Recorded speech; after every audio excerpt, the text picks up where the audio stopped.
equation of trajectory. Equation of trajectory is simply relation between x and y coordinates. So इस sin cos 2 pi t की जगह इसे substitute कर दो, -2 1 - 2 sin square pi T. तो ये y का एक्सप्रेशन आ गया -2 1 - 2 sin स्क्वायर पाई टी. अब बताओ यार, क्या ये इक्वेशन ऑफ ट्राजेक्ट्री है? अरे बता, बोलना शुरू करो. मोहसिना, नरगिस, क्या ये इक्वेशन ऑफ ट्राजेक्ट्री है? नो. जपनीत क्यों नहीं है?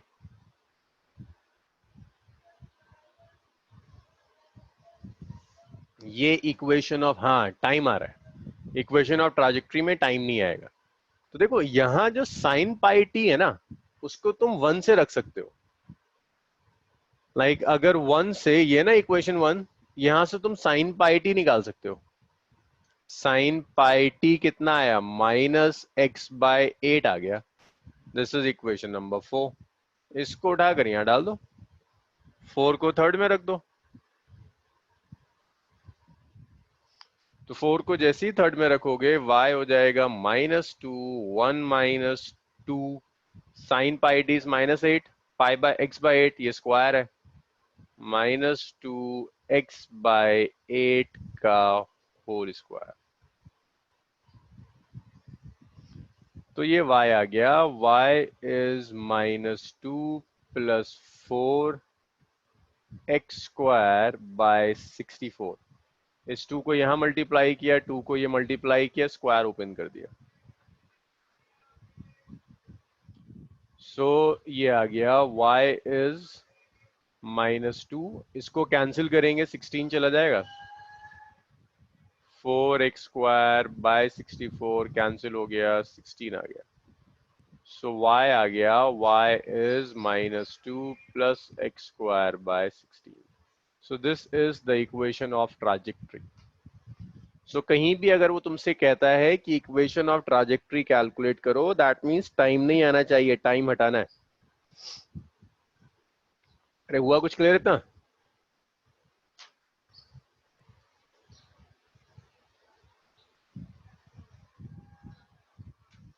यार ये तुम लोगों के लेट आने से मैं बड़ा परेशान हूं.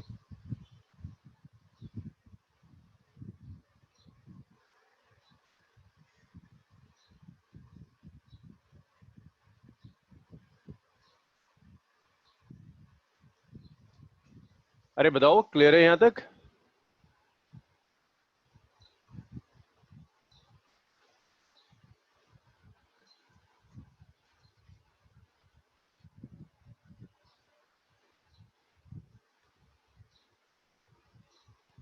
चलो जल्दी से लिख डालो, इतना बताओ मुझे, रब करते हैं और आगे बढ़ते हैं.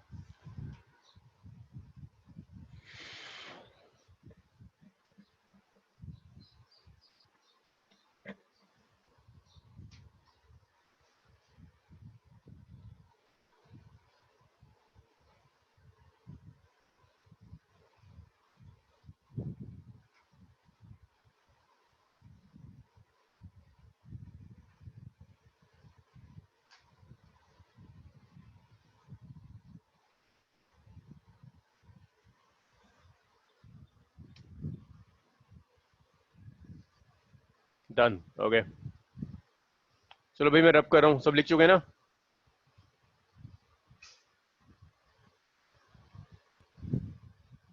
चलो नेक्स्ट क्वेश्चन है. एक मैंने सॉल्व कर दिया, मेथड आ गया तुम्हारे समझ में, तो अब मुझे सेकंड वाला खुद करके दिखाओ. सेम टाइप का क्वेश्चन है. A particle move in xy plane such that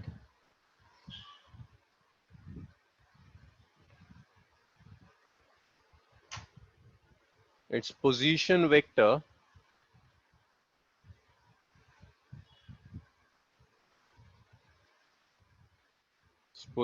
vector varies with time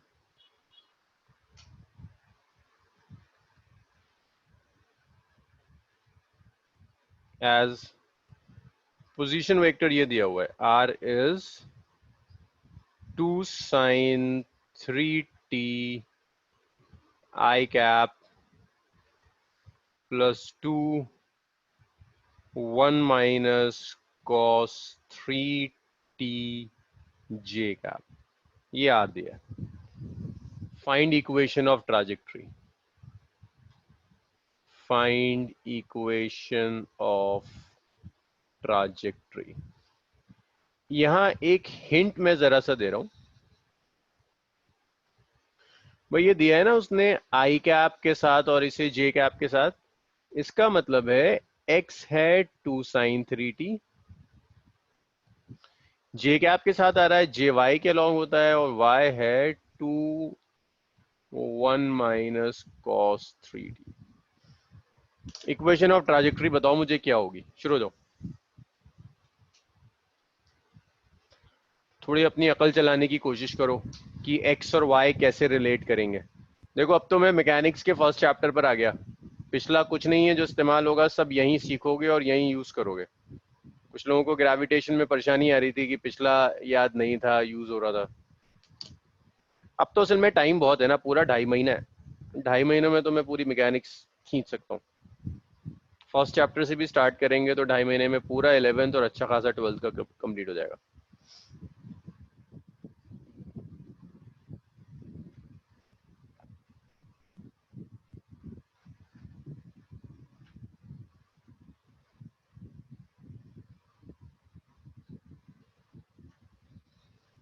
answers बताओ मुझे किसी तरह से, एक्स और वाई में रिलेशन निकालो, टाइम नहीं आना चाहिए, इक्वेशन ऑफ ट्राजेक्ट्री यही था।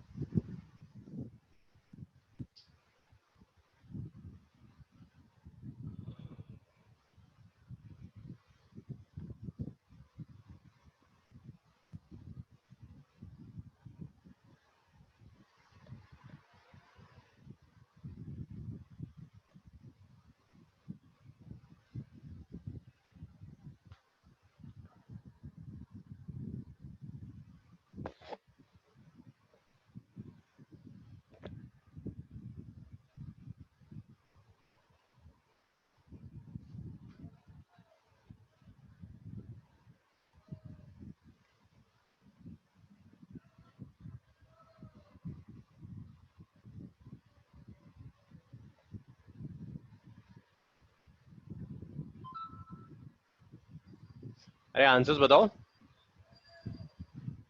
नहीं हो रहे तो बताओ नहीं हो रहा, मैं सॉल्व करता हूँ।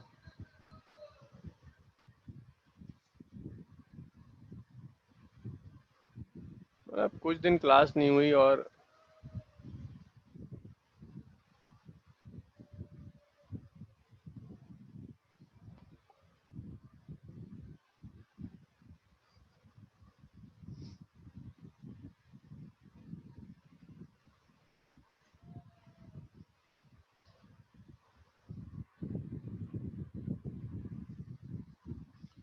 अरे कुछ आ रहा है आंसर?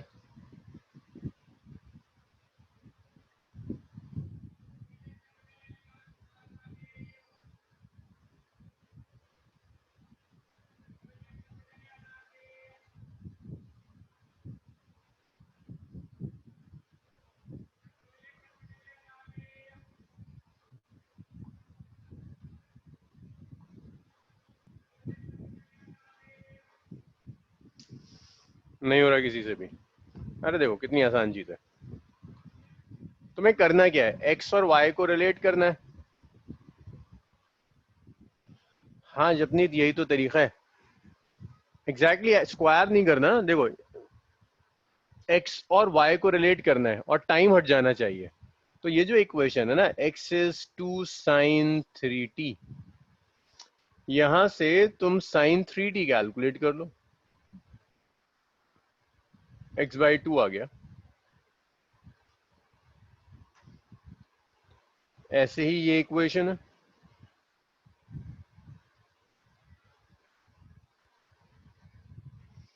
यहां से देख लो y/2 is 1 minus cos 3t, तो यहां से cos 3t आ जाएगा 1 माइनस y/2। अब अगर साइन 3t आ गया, कॉस 3t आ गया, भाई ये तो सबने पढ़ा होगा, sine square theta plus cos square theta 1 होता है। अब थीटा तो कोई भी एंगल होगा, यहाँ थीटा की जगह 3t दिया हुआ है, तुम स्क्वायर और ऐड कर दो 3 और 4 को। यहाँ जपनीत स्क्वायर और ऐड करेंगे, स्क्वायर एंड ऐड 3 एंड 4, 1 और 2 को करोगी तो अटक जाएगी कैलकुलेशंस। तो जब स्क्वायर और ऐड करोगे तो ये आ जाएगा sine square 3t plus cos square 3t which is x by 2 का square plus 1 minus y by 2 का स्क्वायर। ये तो 1 हो गया, 1 is x by 2 square plus 1 minus y by 2 square. This is equation of trajectory. भाई बताओ यहाँ कोई डाउट किसी को? गुलाम हसनैन, शमीम, नरगिस बानो, जपनीत।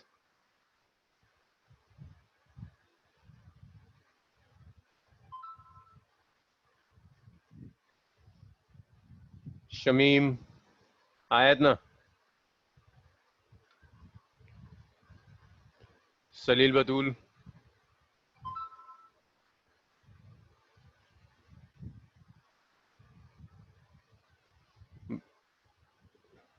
अबे तो ये खुद क्यों नहीं होता है? मतलब ये जुलाई में जब एग्जाम होगा तुम्हारा नीट का, तो वहां कोई बताने थोड़ी ना आएगा। मतलब इसमें क्या था, तुम्हें बताया था मैंने कि एक्स और वाई को रिलेट करना है, टाइम हटाना है, सिर्फ इतना ही सोचना था, टाइम हटेगा कैसे। देखो जल्दी से इतना।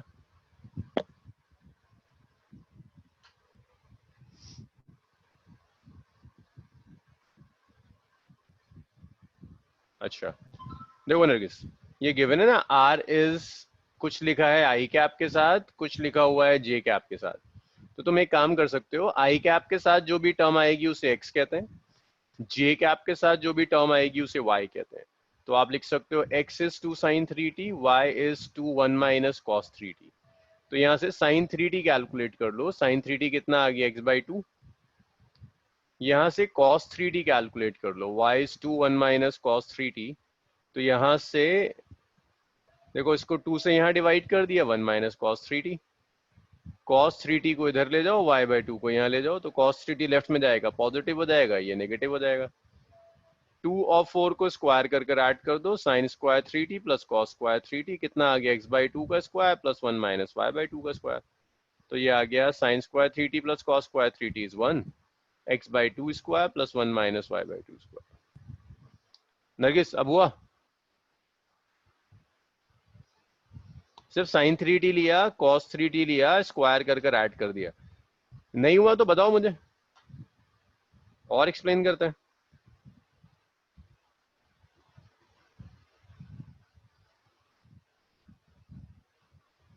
भाई अगर कुछ ऐसा है ना कि हर चीज आप चैट रूम में लिख कर नहीं बता सकते, तो अब तो ये बैच बहुत मैच्योर हो गई है, आप लोग अनम्यूटेड हैं। अभी भी नहीं हुआ? सो आप खुद को अनम्यूट करें, क्वेश्चन पूछें और फिर म्यूट कर लें। मतलब आप, ये आप लोगों को दिया हुआ है कि आप जब चाहें खुद को अनम्यूट करें, क्वेश्चन पूछें और फिर म्यूट कर दें। नरगिस का अभी भी नहीं हुआ। नरगिस मुझे एग्जैक्टली बताओ कहाँ परेशानी आ रही है, किस स्टेप में परेशानी है? इक्वेशन 3 में प्रॉब्लम है, इक्वेशन 4 में प्रॉब्लम है, तो मेरे लिए समझाना थोड़ा आसान होगा। या तुम चाहो तो खुद को अनम्यूट करो और बताओ मुझे।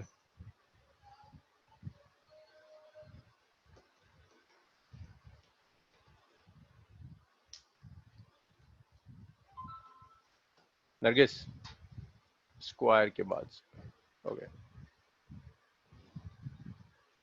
तो मैंने इस इक्वेशन और इस इक्वेशन को ऐड कर दिया, तो यहाँ स्क्वायर करोगे तो साइन स्क्वायर 3t हो गया, और ये कितना होगा, x square by x by 2 का स्क्वायर। यहाँ करोगे cos 3t का स्क्वायर, और ये 1 माइनस वाई बाई 2 का स्क्वायर। जब आप इन दोनों को ऐड करेंगे ना, तो sine square 3t plus cos square 3t, sine square 3t plus cos square 3t, भाई sine square theta plus cos square theta 1 होता है, तो sine square 3t plus cos square 3t 1 हो जाएगा। ये तो आइडेंटिटी यूज कर रहा हूँ, sine square theta plus cos square theta. तो यहाँ थीटा की जगह 3t है, यहाँ थीटा की जगह 3t है, और इसे तो मैंने एज इट इज छोड़ दिया। आप बताओ नरगिस।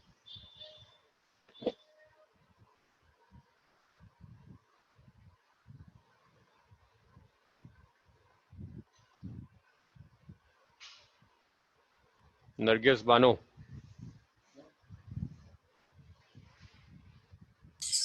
Good afternoon sir. हाँ, गुड आफ्टरनून। सर जो आपने एंड रिजल्ट निकाला है, इक्वेट करा है ना 1 के इक्वल, हाँ, तो उससे उसकी वैल्यू बाद में y की टर्म्स में भी लानी है? नहीं नहीं नहीं, इसे यहीं छोड़ दो, ओके। ये फाइनली यहीं छोड़ दो इसे। ओके। अब अगर उसमें उसने और दिया ना, तो मैं लाइक कुछ ऐसा दिया कि ऑप्शंस में वो किसी और फॉर्मेट में दे रहा है जो तुमने कैलकुलेट किया था एग्जैक्टली, सो उस फॉर्मेट में लिख लो इसे, कोई प्रॉब्लम ओके नहीं है। सर। ओके। ओके, चलो जी। सो अगर आपका कोई डाउट है, आप लिख कर नहीं पूछ पा रहे हैं, सब को मैंने ओपन किया हुआ है, अनम्यूट करो खुद को और पूछ लो। चलो जी, इसे रब करते हैं। So that was about equation of trajectory.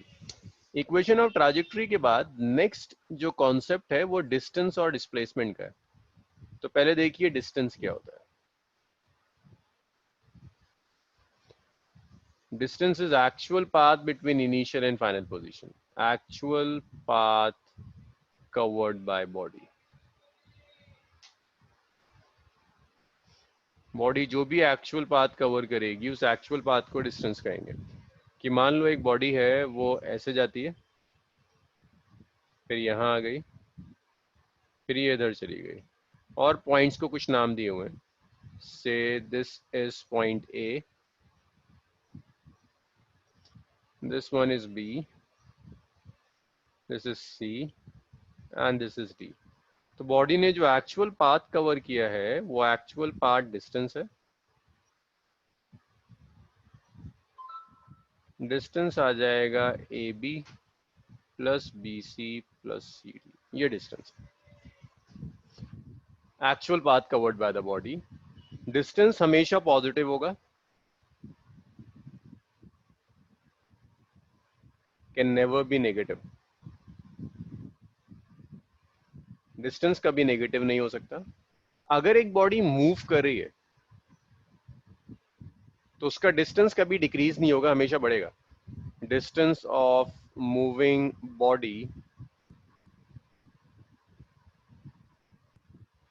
Always increases. अगर एक बॉडी मूव कर रही है तो उसका डिस्टेंस हमेशा इंक्रीज होगा, कभी डिक्रीज नहीं होगा।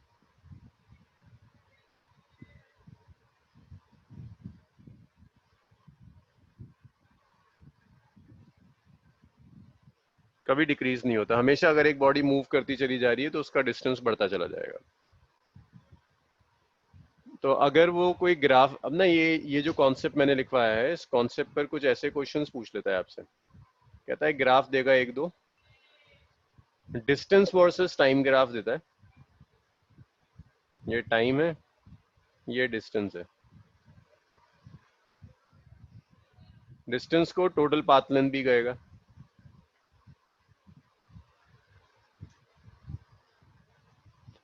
मान लीजिए दो ग्राफ दे दिए उसने आपको, एक ग्राफ ऐसा दिया, दिस इज ग्राफ वन, एक ग्राफ और दिया हुआ है,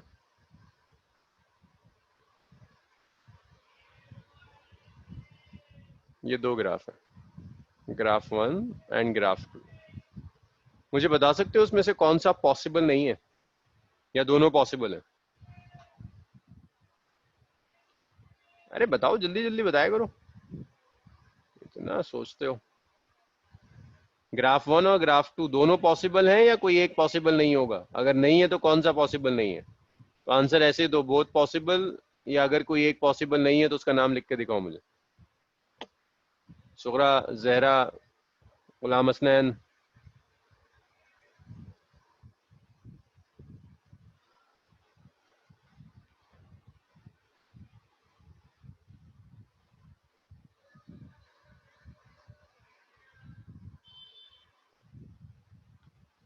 अब कोई आंसर नहीं, कुछ नहीं, कुछ सुनाई नहीं दे रहा क्या? Both possible. Khairunnisa one possible, two is not possible Salil Batool के अकॉर्डिंग। और सलील बतूल बिल्कुल सही कह रही है। ना ना शमीम, दोनों पॉसिबल होंगे ही नहीं। देखो यहाँ देखो, पहले वाले ग्राफ में क्या हो रहा है, डिस्टेंस बढ़ रहा है, डिस्टेंस बढ़ सकता है। लेकिन दूसरे में दिख रहा है, देखो पहले डिस्टेंस बढ़ा, फिर डिस्टेंस कम होने लगा। डिस्टेंस बढ़ा और डिस्टेंस कम हो गया। मैंने क्या लिखवाया ऊपर, distance never decreases, so graph 2 is not possible. Graph 2 not possible. समझ में आया ये दोनों? फर्स्ट तो पॉसिबल है, कोई परेशानी नहीं, सेकंड पॉसिबल नहीं होगा। डिस्टेंस कम नहीं हो सकता, बॉडी मूव करेगी तो डिस्टेंस बढ़ेगा ही बढ़ेगा, कम नहीं हो सकता। कहीं चली जाए वापस भी आ जाए तब भी डिस्टेंस तो बढ़ रहा है।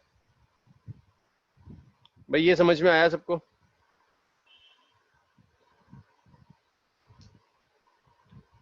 ये इंटरनेट मेरा स्लो है, इंटरनेट तुम्हारा स्लो हो गया है, तुम लोगों के दिमाग स्लो चल रहे हैं। ओके, नेक्स्ट देखो इसके बाद।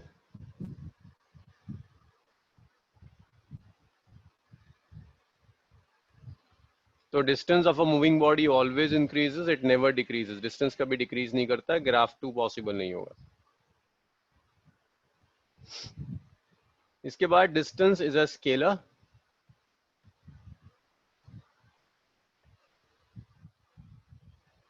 एसआई यूनिट मीटर,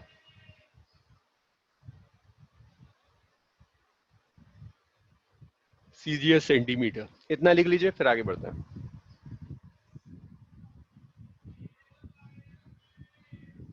इतना लिखो जल्दी से, फिर आगे बढ़ते हैं।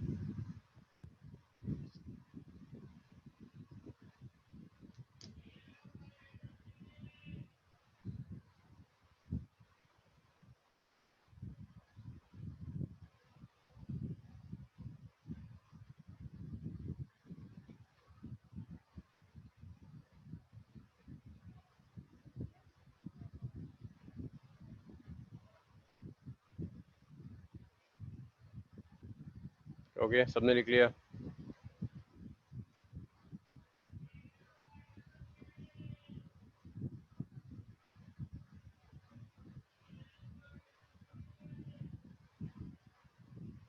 चलो जी, सबने लिख लिया। नेक्स्ट देखिए, डिस्टेंस के बाद नेक्स्ट है, यही कर देते हैं डिस्प्लेसमेंट। यही थोड़ा थोड़ा चेंज करता रहूंगा। डिस्प्लेसमेंट, देखो डिस्प्लेसमेंट एक्चुअल पाथ नहीं है, displacement is the shortest path.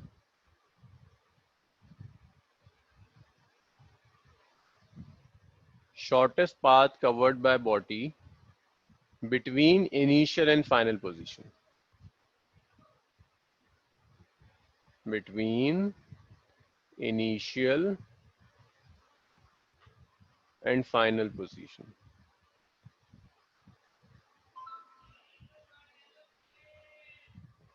Initial और फाइनल पोजीशन के बीच में बॉडी जो भी शॉर्टेस्ट पाथ कवर करेगी उस शॉर्टेस्ट पाथ को डिस्प्लेसमेंट कहते हैं।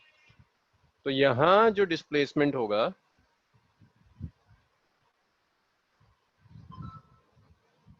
भाई ए और डी के बीच में शॉर्टेस्ट पाथ क्या है? Shortest path is AD.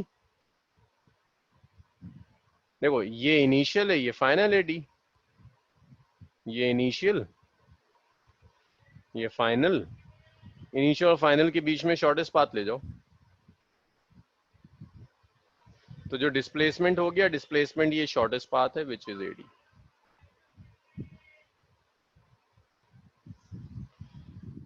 अब ये जो डिस्प्लेसमेंट है ये पॉजिटिव, नेगेटिव और जीरो हमेशा कुछ भी हो सकता है।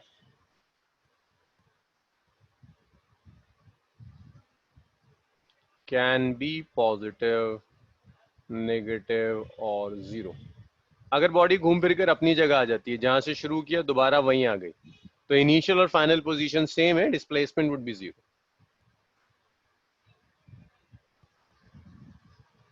अब डिस्प्लेसमेंट डिक्रीज भी हो सकता है।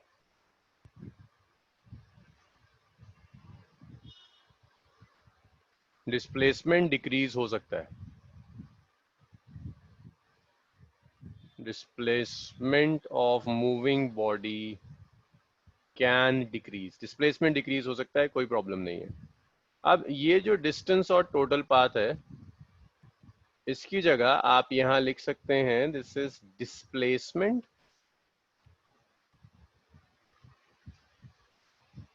Versus time graph.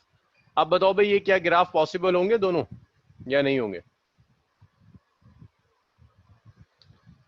क्या अब ये ग्राफ पॉसिबल हैं दोनों या अब भी नहीं है?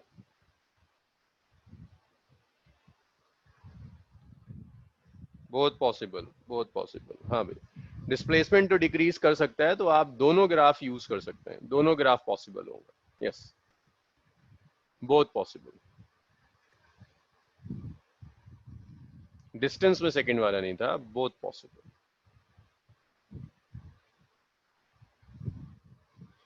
डिस्प्लेसमेंट जो क्वांटिटी है ये स्केलर नहीं है, vector. SI unit is metre, CGS is centimetre. इतना लिखिए, फिर क्वेश्चन शुरू करते हैं।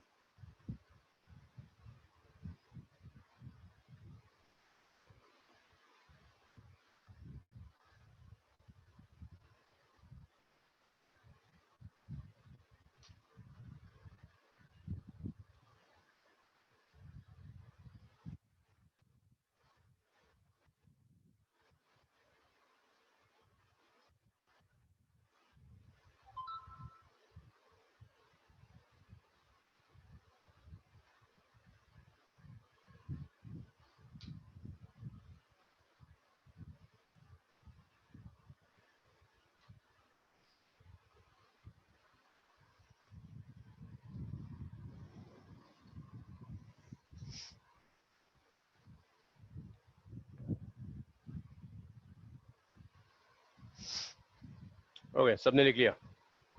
इतना हुआ, रब करूं इसे? ओके,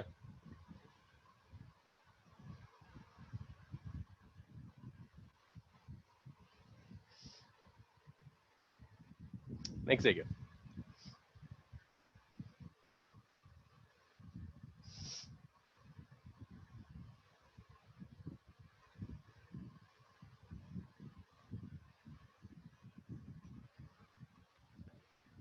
भाई एक पार्टिकल है, वो एक सर्कुलर ट्रैक पे मूव कर रहा है।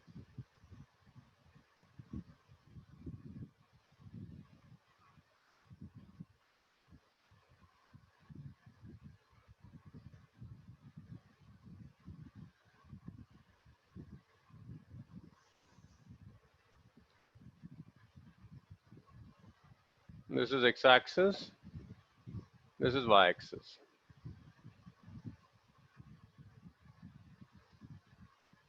ये ऐसे घूम रहा है। सो ये पार्टिकल शुरू करता है पॉइंट ए से, बी तक जाता है,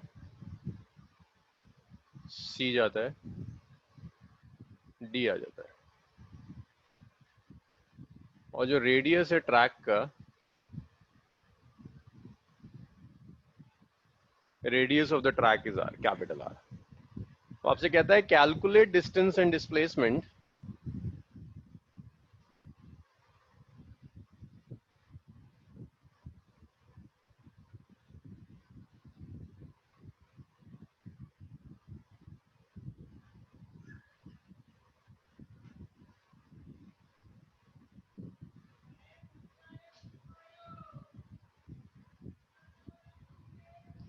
डिस्टेंस एंड डिस्प्लेसमेंट चाहिए जब पहले पार्टिकल जा रहा है ए से बी तक, ए से सी तक,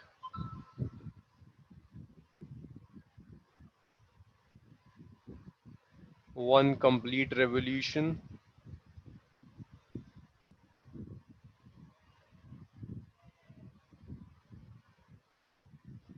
और फोर्थ पार्ट है ए से ई तक।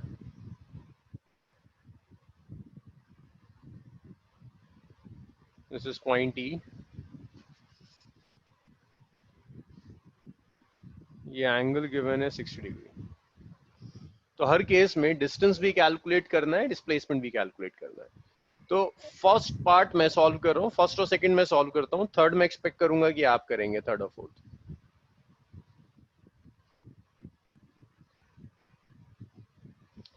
सो पहले चलते हैं ए से बी।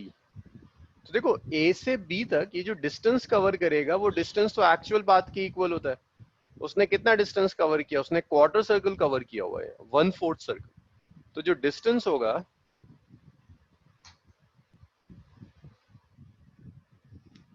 डिस्टेंस इन सर्कमफेरेंस का फोर्थ, क्वार्टर सर्कल है, ये डिस्टेंस होगा पूरा, तो ये हुआ पाई आर बाई 2।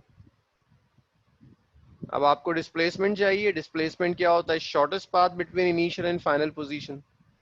तो शॉर्टेस्ट पाथ तो देखो ये आएगा, ए से बी को कनेक्ट कर दो, तो डिस्प्लेसमेंट आ जाएगा ए बी। अब ए बी कैलकुलेट करने के लिए देखिए ट्राइंगल जो है ए ओ बी, इस ट्राइंगल में आप लिख सकते हैं कि जो ए बी होगा that is root over O A square plus O B square. O A क्या है? R, R square plus R square root over 2r square,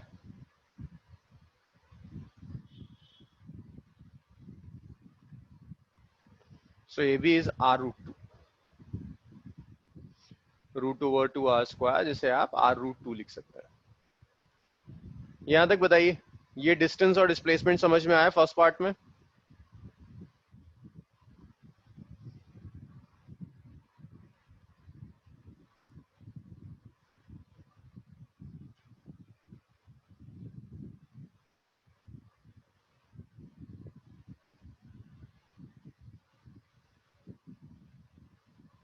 second part देखिए। अब अगर ये ए से बी की जगह वो आपसे कहता है ए से सी आएगा, ए से सी आ रहा है, तो ए से सी के केस में जो डिस्टेंस होगा,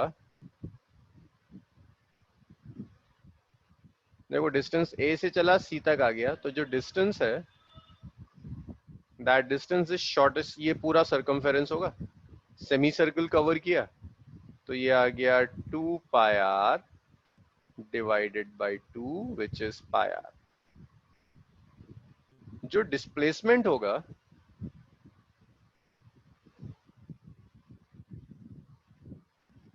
भाई, डिस्प्लेसमेंट क्या है? ए से सी तक शॉर्टेस्ट पाथ, शॉर्टेस्ट पाथ ये आर हो गया, ये आर हो गया, तो शॉर्टेस्ट पाथ तो हो गया R plus R which is 2r।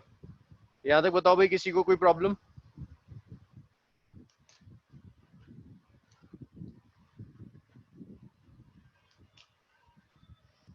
यहां तक कोई problem?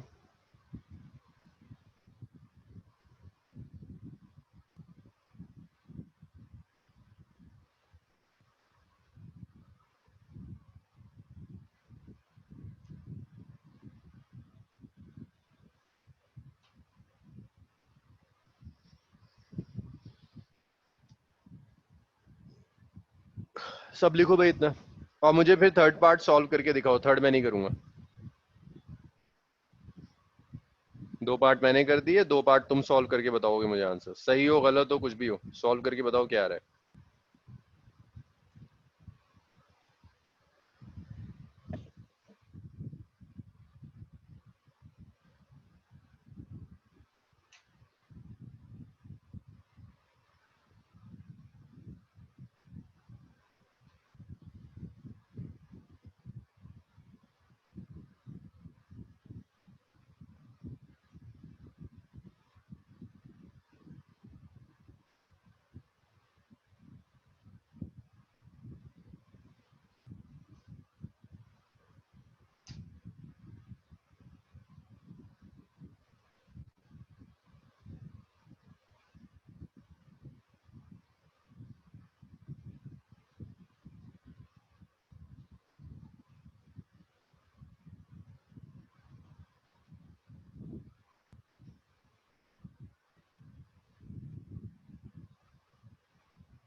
Distance is 2 pi R, displacement is 0। Okay, Salil Batool का आ गया। और किसी का आंसर कुछ?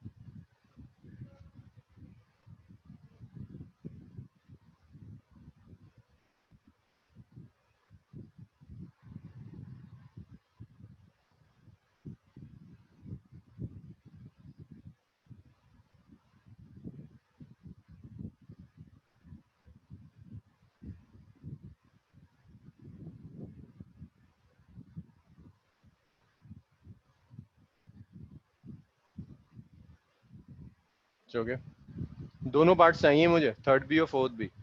ठीक है आबिदीन, ये तो सही आ रहा है, 2 पाई आर। डिस्प्लेसमेंट निकालो।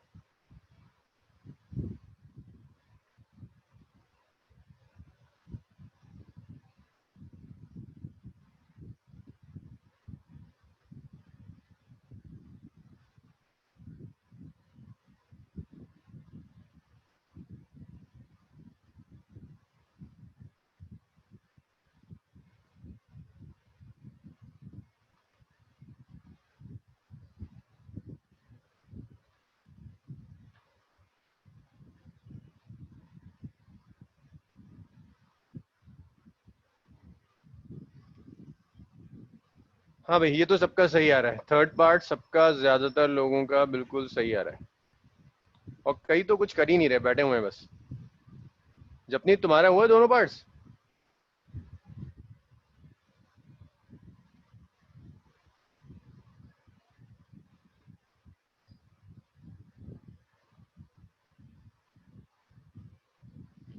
भाई देखो, थर्ड तो सीधा सीधा है, पूरा सर्कुलर पाथ पे जा रहा है, तो जो डिस्टेंस है,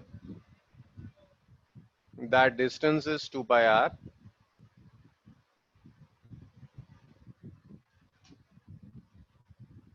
दोबारा अपनी जगह आ गया, तो displacement is 0। Fourth, so distance is 2 pi R and displacement is 0। Fourth, A से ई। मुझे इसका आंसर बता दो, एक आध को तो आए कुछ।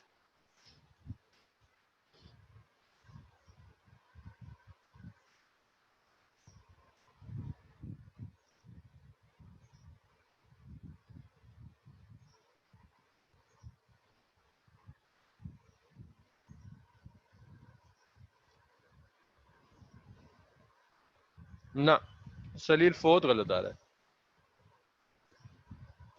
खैरुन्निसा, फातिमा बतूल, मोहम्मद शमीम, आबिदीन, सुहरा बानो, जहरा, सलील बतूल।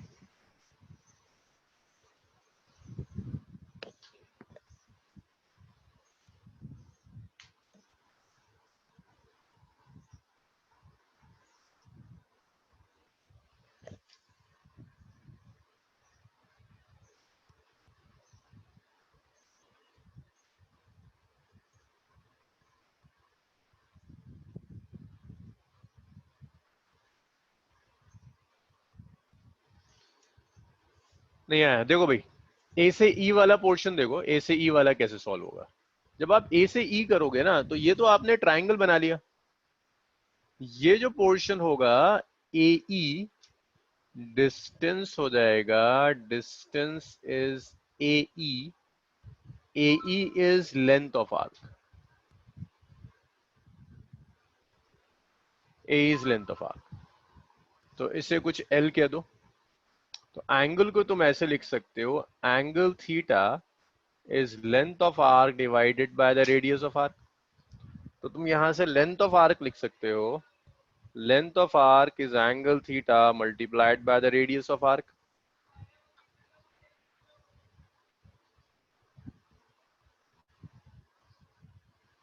तो इसे तुम फर्दर लिख सकते हो कि जो लेंथ ऑफ आर्क है that is L, angle theta, और यही तुम्हारा ए ई है बेसिकली। थीटा जो आया ना, थीटा कितना दिया हुआ है, 60 डिग्री। 60 डिग्री को रेडियन में कन्वर्ट करो, पाई के टर्म्स में आना चाहिए।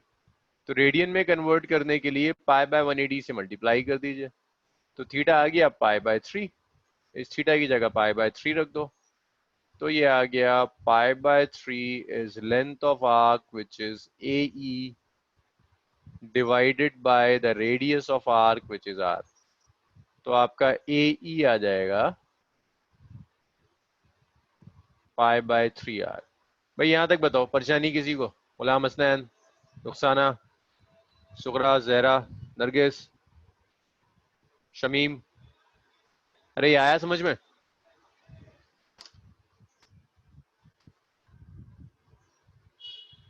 Repeat, okay. देखो हसनैन, वो कह रहा है ए से लेकर ई तक आ जाओ। जब वो ए से ई आओगे ना, तो दिख रहा है ये आर्क बन रही है, ये एक आर्क है ए ई। तो जो डिस्टेंस है, डिस्टेंस किसके इक्वल है, A E which is length of arc. अब इसके लिए आपको एंगल का फॉर्मूला यूज करना होगा। एंगल का फॉर्मूला होता है length of arc divided by radius of arc. Length of arc को एल से रिप्रेजेंट करते हैं, radius of arc capital R आ गया। तो यहां से आप एल को लिख सकते हो थीटा इंटू आर। अब परेशानी सिर्फ ये किसी तरह से थीटा चाहिए। भाई लेंथ ऑफ आर्क तो ए ई है जो आपको कैलकुलेट करना है। एंगल दिया है 60 डिग्री, बट इस रिलेशन में कभी भी हम एंगल डिग्री में नहीं लेते, हमेशा एंगल रेडियन में लेते हैं। तो ये जो 60 डिग्री है इसे रेडियन में कन्वर्ट कर दो, तो ये आ जाएगा 60 इंटू पाई बाय 180, तो थीटा आ गया पाई बाय 3। तो आप इस थीटा एंगल की जगह पाई बाय 3 रख सकते हो। तो देखो यहां पर अगर मैं इसको, रुको रुको मैं एक स्टेप कम कर देता हूँ, शायद इससे किसी को परेशानी आ रही हो।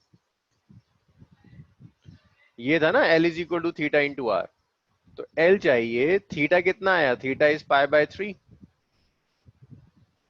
मल्टीप्लाई कर दिया रेडियस से, ये एल आ गया पाई बाय 3 आ। हाँ भी गुलाम हसनैन अब हुआ।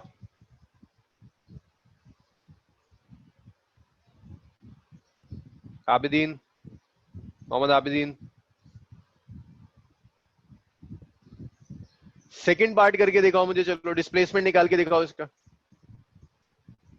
ए से ई के लिए डिस्प्लेसमेंट निकाल के दिखाओ। अरे अक्ल चलाओ थोड़ी सी अपनी, डिस्प्लेसमेंट निकालो फ्रॉम ए टू ई, कितना आएगा। डिस्प्लेसमेंट बहुत आसान है, बस थोड़ी सी अकल लगानी है, करो जल्दी से।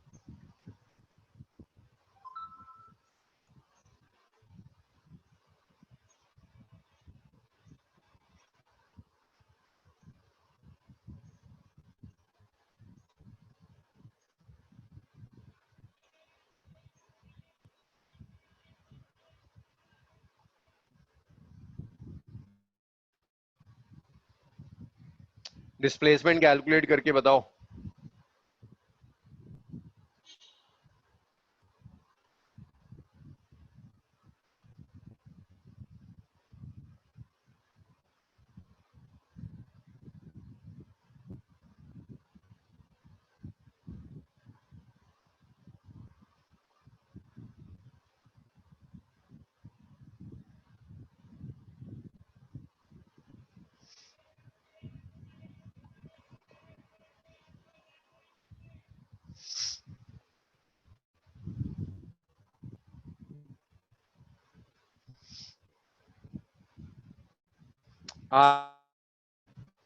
सलील बतूल का सही है, बाकी कोई कुछ नहीं करके देगा आज। अरे देखो यार, ये जो ट्राइंगल है ना, मैं इस ट्राइंगल को ड्रॉ करके दिखाता हूँ। एक ये साइड है,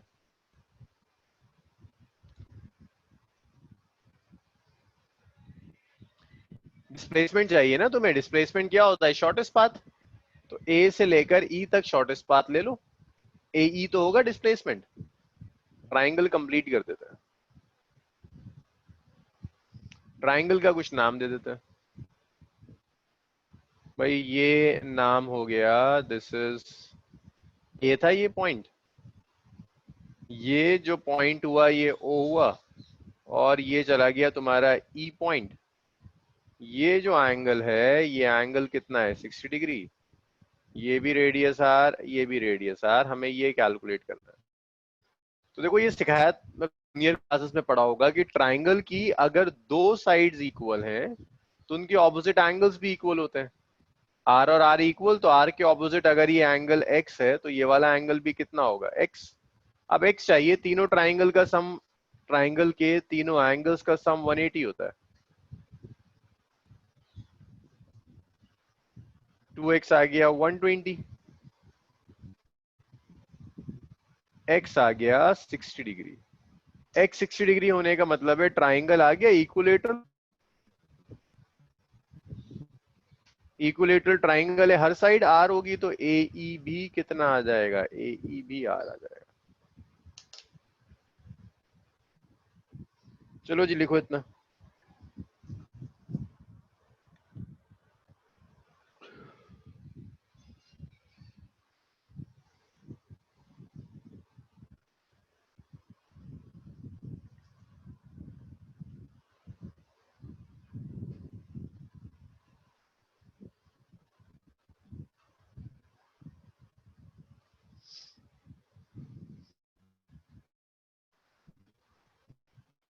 चलो भाई इतना लिख लो।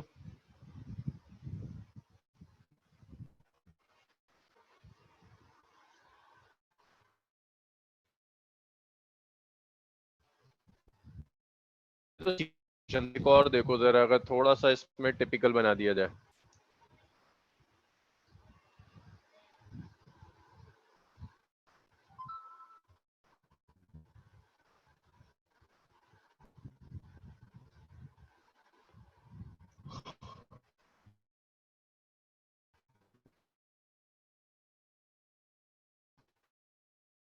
खैरुन्निसा, सुगरा, जहरा, वो तुम लोग क्लास में या लॉग इन करके सो गए हो?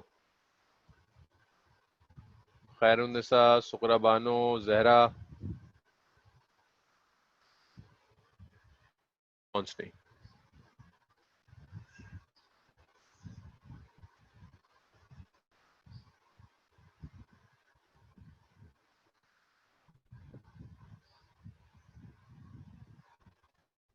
नेक्स्ट देखिए। तो देखो ये तो बड़ा इजी सा क्वेश्चन था। अब इसको थोड़ा सा घुमाते हैं। आपको एक क्वेश्चन दिया हुआ है, उसमें कहता है particle,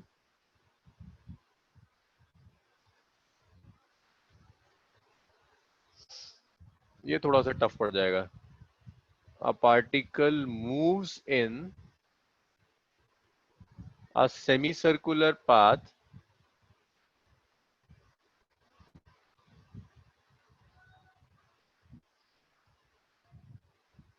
of radius r from O to A.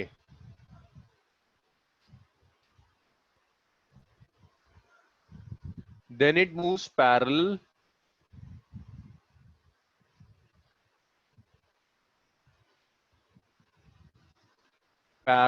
to z axis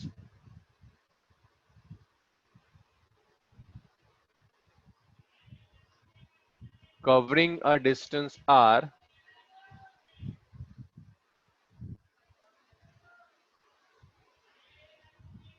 up to B.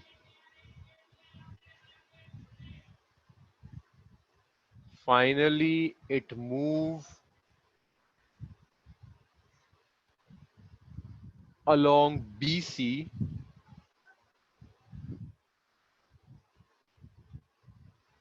parallel to y-axis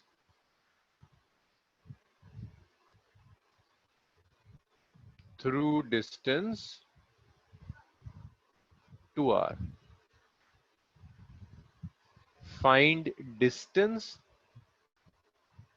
and displacement.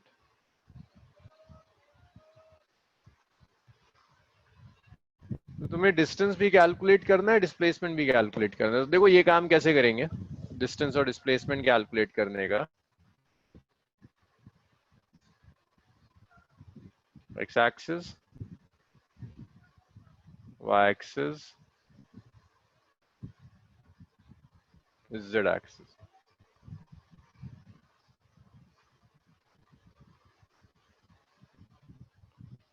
तो एक पार्टिकल है, ये ऐसे कर कर यहां तक आ गया। उसके बाद ये सर्कल आया, फिर ये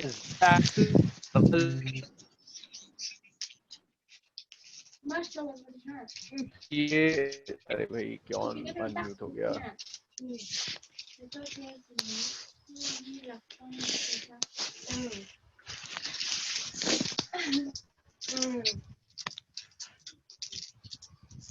अरे ये क्या म्यूट हो गया? ये अनम्यूट है, इसकी आवाज आ रही है।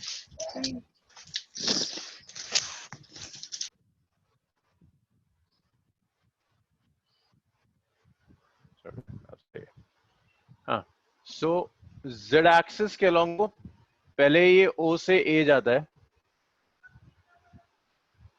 ओ, और ये सेमी सर्कल कवर कर रहा है। फिर it moves parallel to Z axis covering a distance R. तो ये जेड एक्सिस के पैरेलल जाता है, डिस्टेंस आर कवर करता है बी तक। फिर ये वाई एक्सिस के अलॉन्ग जाता है ऐसे करके y एक्सिस के अलॉन्ग जा रहा है, और इसने अब जो पाथ डिस्टेंस कवर किया है वो डिस्टेंस है 2r up to c। Distance तुम कैलकुलेट करके दिखा दो, डिस्टेंस मैं कर दूंगा, डिस्प्लेसमेंट मैं कैलकुलेट, डिस्टेंस निकाल के बताओ कितना आ रहा है। डिस्टेंस इजी काम है, डिस्प्लेसमेंट परेशान कर सकता है बट डिस्टेंस इजी है। बताओ भाई फाइनली कितना आ रहा है डिस्टेंस।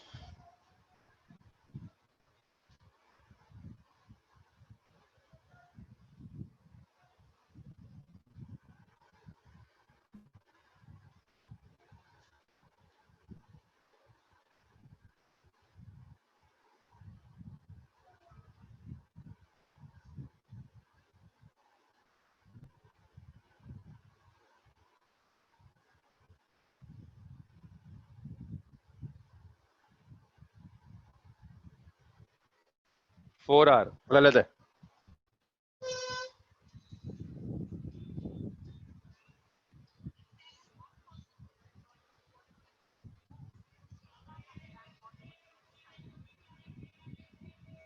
थ्री आर गलत है।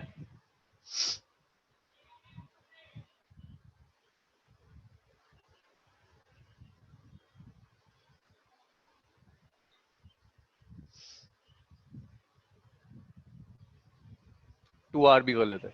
अरे क्या गड़बड़ कर रहे हो तुम लोग।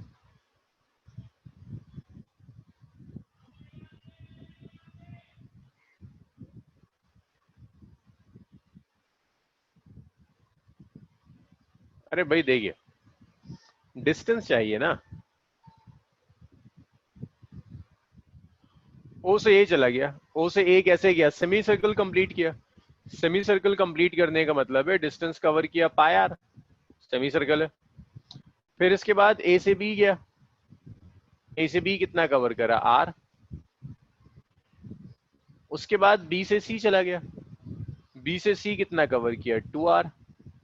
तो ये आ गया पाई आर प्लस थ्री आर। बताओ भाई क्या परेशानी है इसमें।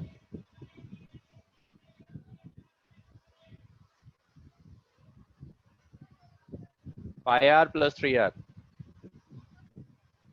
अभी कोई परेशानी इसमें।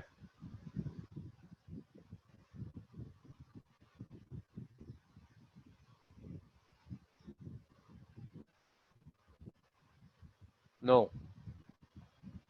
अच्छा अब डिस्प्लेसमेंट समझो, डिस्प्लेसमेंट में एक्सपेक्ट कर रहा था कि परेशानी आएगी, डिस्टेंस में मान के चल रहा था कि ये तो हो जाएगा तुम लोगों से।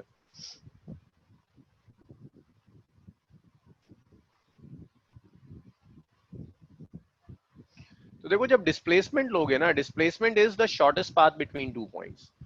तो डिस्प्लेसमेंट के लिए जो टोटल डिस्प्लेसमेंट होगा, ये टोटल डिस्प्लेसमेंट होगा पहले ओ ए,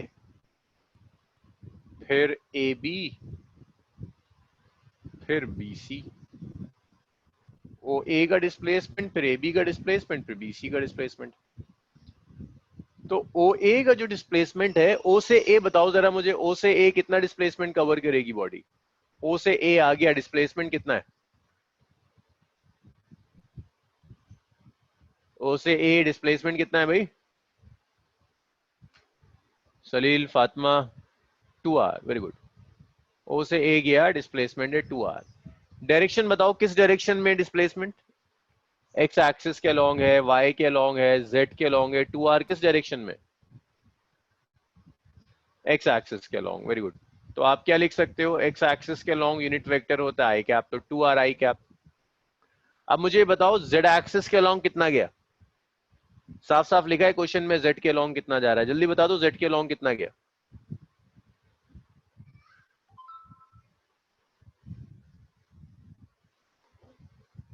अरे देख लो डायग्राम में साफ साफ दिया है जेड के अलोंग कितना जा रहा है आर।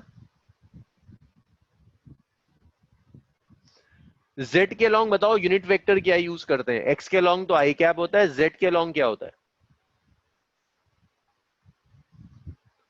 हाँ, के कैप। अब यहां देखकर बताओ वाई के अलोंग कितना गया।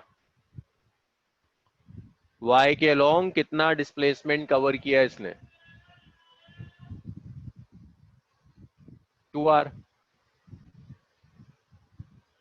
वाई के लॉन्ग यूनिट वेक्टर बता दो, वाई के लॉन्ग यूनिट वेक्टर क्या है, जे है ना। ये डिस्प्लेसमेंट आ गया। अच्छा, अगर वो तुमसे अब क्वेश्चन में कह दे कि यार डिस्प्लेसमेंट का मैग्नीट्यूड बता दो, तो बताओगे मुझे मैग्नीट्यूड कैसे आएगा डिस्प्लेसमेंट का? देखो, मैग्नीट्यूड निकालने का क्या तरीका है, अगर आई कैप के कैप जे कैप दिया हो, आई कैप का कोफिशिएंट कितना है, 2r, so this is 2r का स्क्वायर। के कैप का कोफिशिएंट क्या है, r, so that is r square. J cap का कोफिशिएंट 2r, तो 2r स्क्वायर रूट होगा। ये आ गया 4r square plus r square plus 4r square. तो ये तो ज्यादा आ गया, ये आ गया डिस्प्लेसमेंट का मैग्नीट्यूड 8 और 9r स्क्वायर।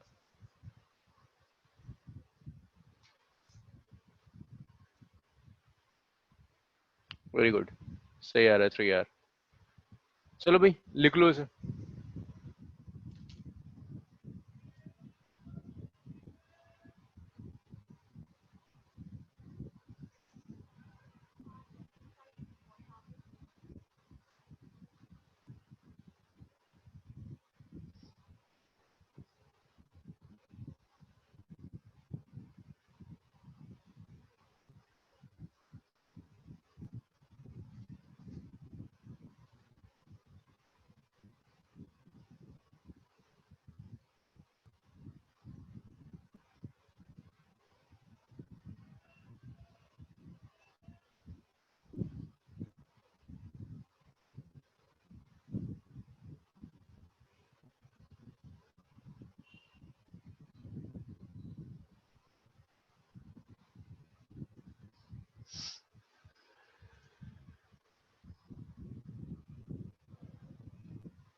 ओके चलो जी, हो गया। नेक्स्ट है speed and velocity.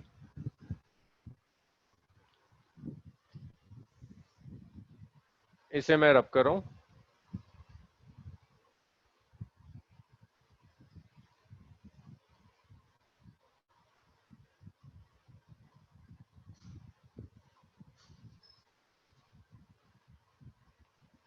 Speed and velocity के साथ हम कल से कंटिन्यू करेंगे। आपकी अब 3:15 से केमिस्ट्री क्लास है, कोई गैप नहीं है, यही केमिस्ट्री क्लास शुरू हो जाएगी।